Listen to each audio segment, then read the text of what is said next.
So I don't know. Do you guys just want to do a little bit of a introduction? How did you guys meet? Or yeah, that would be a good place to start. Look at me, I know how to interview. How'd you guys meet? Yeah. Uh, Do you want to go, Eric?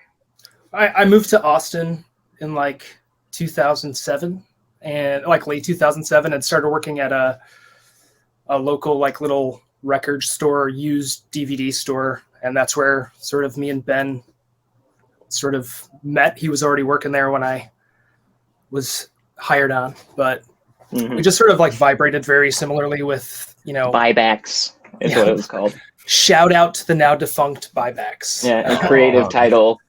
What do we do? Buy things back. That was a great title. Yeah.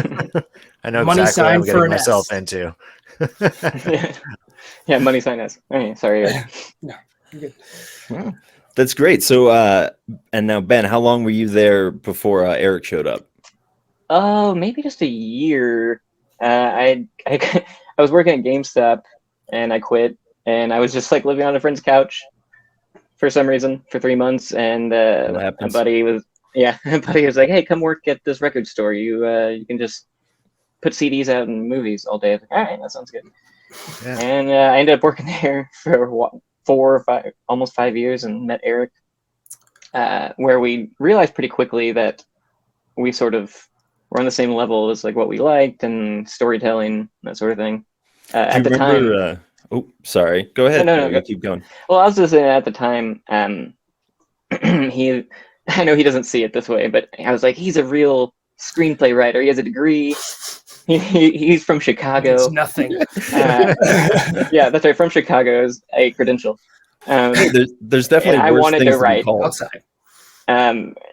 And so like it started as everything we were writing was like screenplays, and he was doing more of the writing. I was just like, yeah, that would be cool. And I'd never written anything. I was still going to community college.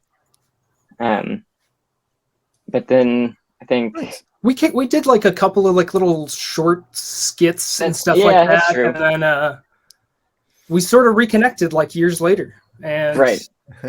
Yeah, it was just like started, we plucked this idea from when we worked at the record store. there We were just you go, like there you we were sitting outside.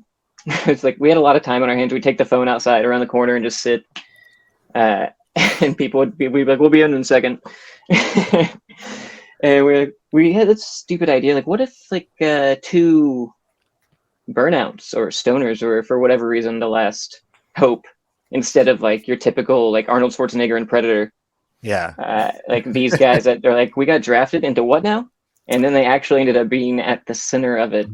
We don't know why, but we just thought that would be kind of a funny idea. Essentially like a Stripes, the Bill Murray movie, but with like intergalactic war. Classic. yeah. I was just gonna say that's such a fun premise. I know when we reviewed it initially, I thought it was just a really fun. Like I'd never really like thought of just in the intermingling of like. I mean, I have thought about stoners and like aliens. Obviously, that's a direct connection. But then, kind of going in the middle of them being the army, or like them being like the defense against that, is like, oh, never would have like kind of pictured that. Only just kind of like you only just like hear about like stoners or druggies kind of just interacting with aliens in their own head or like tripping. Yeah. They're like this.